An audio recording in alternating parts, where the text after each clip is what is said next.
Today we're making pecan shortbread cookies. We're going to start off by finely chopping half a cup of pecans. I'm using this handy dandy nut chopper. I've had this baby for almost 16 years at this point. We use it every year during the holidays. I don't know what it is, but there's something so satisfying about chopping nuts in this thing. It looks like we have a little more than half a cup, more like 2/3 of a cup. I'm just going to keep that little extra in. We're going to toast this real quick in the oven at 350 degrees for about 5 minutes. If you're worried about burning your finely chopped nuts, you can toast them before you chop them. I think we're fine though. The oven and I have a solid agreement. It doesn't burn my food and I won't toss it into a landfill. It's not going to take long to toast, just about 5 minutes thereabouts. Once it's done, set it off to the side to cool. While the nuts are relaxing, let's work on the dough. This is a pretty simple and easygoing shortbread recipe. We're going to start off with half a cup of softened butter and 1/3 of a cup of sugar. We're going to mix this up real quick. I will have an ingredients list towards the end, so no need to write anything down. Next goes in 1 teaspoon of vanilla extract, or in my case, I have this bottle of homemade vanilla extract my mother-in-law gave me. Give it a quick spin.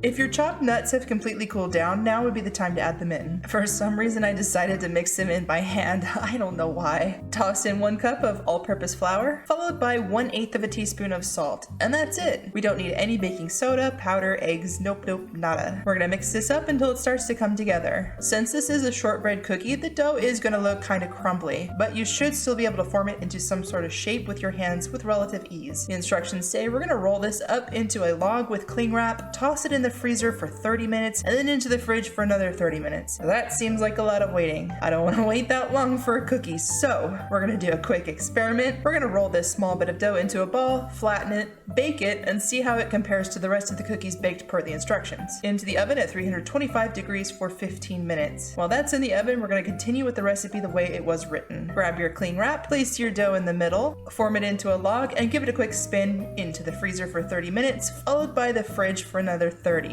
Okay, our hand-rolled cookie is out of the oven. Very hot. It has a beautiful golden brown bottom. I think it looks great. We're gonna set this off to the side. It's been a full hour and the rest of our cookie dough is ready to go. It's been in the freezer and the fridge for 30 minutes each. Since it's so cold, upon handling, it did break in half. Not really a big deal. We're gonna slice this up about 1/4 inch thick.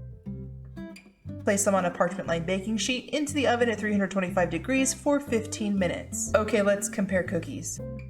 The cookie on the left is the cookie we shaped by hand, and the cookie on the right is the freezer/fridge cookie we sliced. Personally, I prefer the cookie on the left. I like that regular cookie look more than the sliced look. They were both in the oven for the exact same amount of time, so I don't know why the one on the left looks a little bit more golden brown on the bottom versus the sliced cookie. Let's break them in half. This one is the sliced cookie, and this one is the one we shaped by hand. I think I like this one. Comparing taste, honestly, if I closed my eyes, I couldn't tell you which one was which. Going off this handy dandy piece of information, next time I think I'm just gonna forgo the freezer and the fridge for 30 minutes each and just throw them in the oven. They taste exactly the same. I guess it's just a matter of appearance at this point. How would you like your pecan shortbread cookies to look? Let me know in the comments below which version you prefer. If you're interested, I will insert an ingredients list right here. Thanks for watching, and if you like this video, I hope you give it a thumbs up. Don't forget to subscribe so you don't miss out, and I'll see you all in the next video.